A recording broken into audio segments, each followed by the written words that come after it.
નમસ્કાર, આધ્યાત્મિક મહાશક્તિમાં હું મોનાલી સોની આપ સૌનું સ્વાગત કરું છું। આજનો આપણો જે વિષય છે તે ખૂબ જ રસપ્રદ વિષય છે, એટલે કે તેના વિશે આપણે જાણીશું સ્વર વિજ્ઞાન વિશે।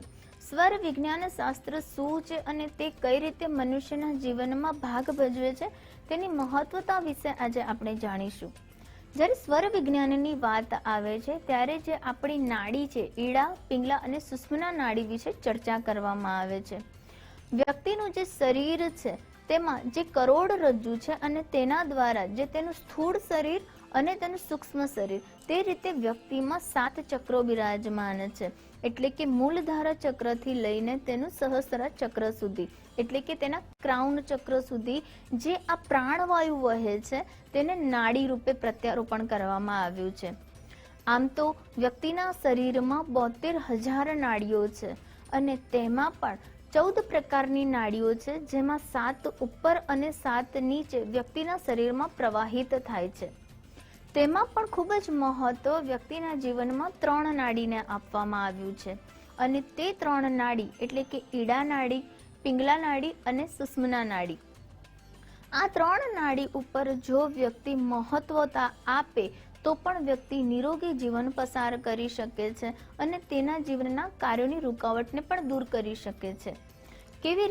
કેવી રીતે તો તેના માટે આપણે જાણીશું કે જે ઈડા નાડી છે એટલે કે તે ડાબી સાઈડ આપણા જે નાસિકા છે, નાસિકાના જે 2 છિદ્રો છે તેમાં ડાબી તરફ ઈડા નાડીનો પ્રવાહ હોય છે અને જમણી તરફ પિંગળા નાડીનો પ્રવાહ હોય છે। અને જ્યારે ઈડા અને પિંગળા જે નાડી છે તેની જે વચ્ચે સુષુમ્ના નાડીનો પ્રવાહ છે તે મૂળધારા ચક્રથી સહસ્ત્રા ચક્ર સુધી પ્રવાહિત થતો હોય છે।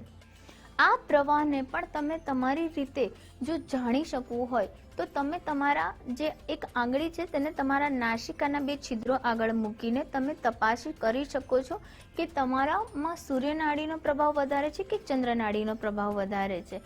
એટલે કે જે પિંગળા નાડી છે તેને સૂર્ય નાડી તરીકે ઓળખવામાં આવે છે અને જે ચંદ્ર નાડી છે તેને ઈડા નાડી તરીકે ઓળખવામાં આવે છે।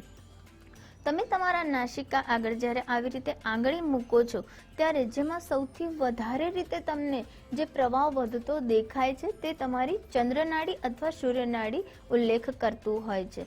જે નાસિકામાંથી વધારે ઝડપથી શ્વાસ તમને આવતો દેખાય તે નાડી તમારી તે સમયે એક્ટિવ છે તેવું ગણી શકાય। હવે વાત કરીશું કે નાડીના પ્રકાર શું છે, એટલે કે જે આ પિંગળા નાડી છે તેને સૂર્ય નાડી તરીકે ઓળખવામાં આવે છે।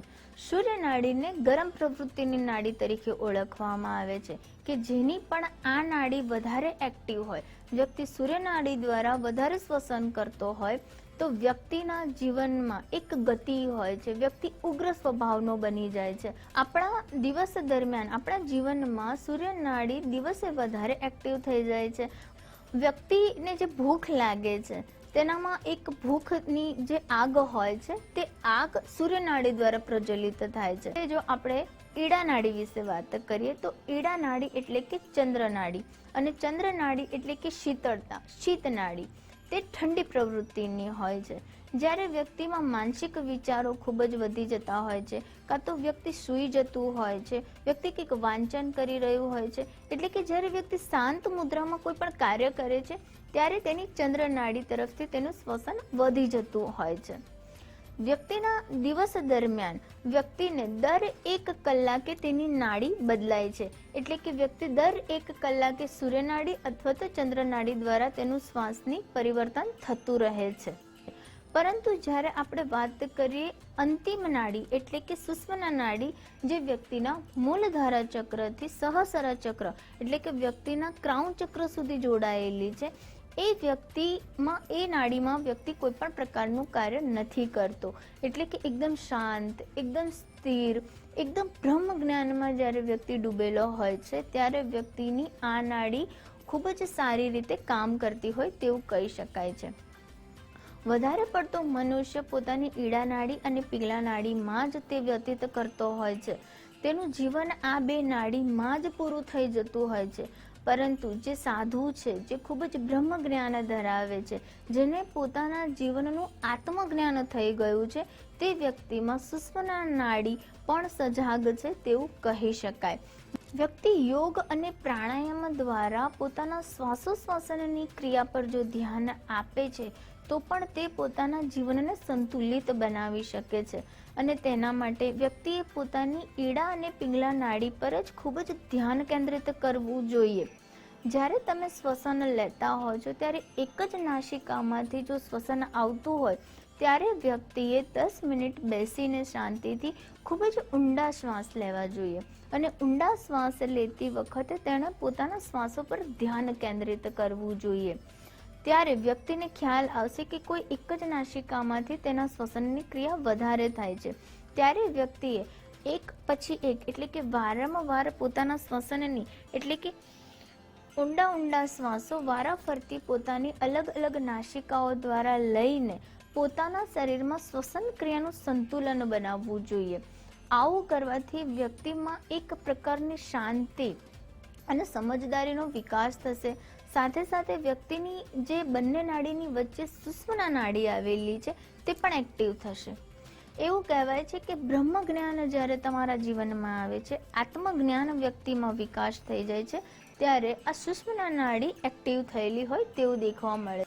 જ્યારે વ્યક્તિ સુષુમ્ના નાડીમાં હોય છે અને તેની સુષુમ્ના નાડી વધારે પડતી પ્રવાહિત હોય છે ત્યારે વ્યક્તિ એકદમ અલગ જ દુનિયામાં હોય છે. તેને બહારી દુનિયાથી કોઈ પણ પ્રકારનો નિસ્બત નથી હોતો. તેને ખુશી, દુઃખ વગેરે પ્રકારની કોઈ પણ લાગણી પણ નથી થતી. તે એક નિરંતર સુખમાં, નિરંતર આનંદમાં જતો રહે છે. તેને પોતાના જીવન જીવવાનો ધ્યેય ખબર પડી જાય છે અને વ્યક્તિ નિરંતર રૂપે તેમાં આગળ વધતો જોવા મળે છે. એક ધાર્મિક અને શાંત પ્રવૃત્તિનો વ્યક્તિ બની જાય છે. ત્યારે પણ એવું કહેવાય છે કે વ્યક્તિની સુષુમ્ના નાડી તે ખૂબ જ સારી રીતે પ્રવાહિત થાય છે.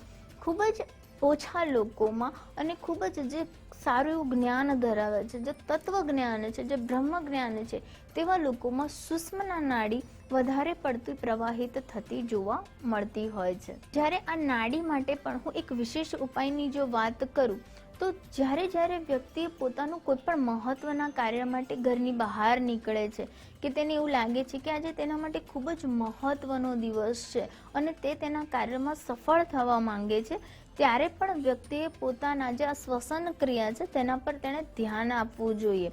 અને જે સૂર્ય નાડી અને ચંદ્ર નાડી એમાંથી જે નાડી તેની વધારે એક્ટિવ છે એટલે કે જે નાડીનો પ્રવાહ સૌથી વધારે છે એ પ્રવાહના વખતે તે પોતાનો તે પગ ઘરની બહાર રાખીને જો પોતાના કાર્યની શરૂઆત કરે છે તો તેના જીવનમાં સફળતા વધી જાય છે.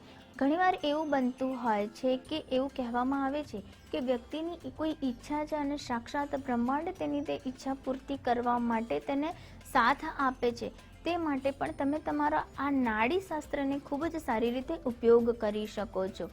જ્યારે તમને કોઈ પણ પ્રકારની ઈચ્છા મનમાં આવતી હોય છે ત્યારે તમારે ચંદ્ર નાડીમાં એટલે કે તમારા ડાબા તરફની જે નાસિકા છે તેના દ્વારા તમારે ઊંડા શ્વાસ લઈ અને પોતાની ઈચ્છા યુનિવર્સને કહેવાની છે, એક મેસેજ આપવાનો છે.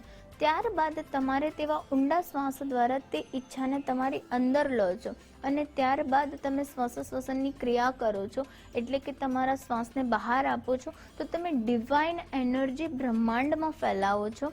તમારી ઈચ્છા તો તમે બ્રહ્માંડને કહો છો અને બ્રહ્માંડ દ્વારા તે તમારી ઈચ્છાની પૂર્તિ કરવામાં આવે છે. માટે ઊંડા શ્વાસ લેતી વખતે તમે તમારી ઈચ્છાઓને પણ બ્રહ્માંડને મેસેજ આપી શકો છો. આવું કરવાથી પણ તમારા મનની જે પણ ઈચ્છાઓ છે તે સાક્ષાત બ્રહ્માંડ તમારી પૂરી કરે છે. આપણી જે એડા નાડી અને પિંગલા નાડી છે તેને શિવ અને શક્તિનું પ્રતીક પણ માનવામાં આવે છે.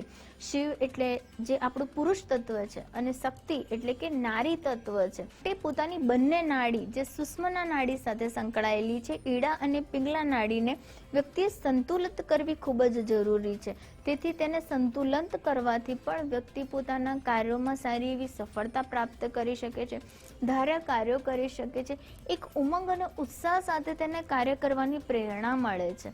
અને વ્યક્તિના જે પણ ડર છે, જે પણ માનસિક તેની સ્થિતિમાં જે પણ કાબુ નથી રાખી શકતું, તે પણ તે ઇઝીલી પોતાના માનસિક વિચારો પર કાબુ મેળવી શકે છે. અલગ અલગ પ્રકારના આસનો અને યોગ મુદ્રાઓ દ્વારા કહેવામાં આવે છે કે તમે તમારા ચંદ્ર નાડી અને સૂર્ય નાડીને વધારે સારી રીતે પ્રવાહિત કરી શકો છો અને તે બંને નાડી વચ્ચે સંતુલન પણ રાખી શકો છો.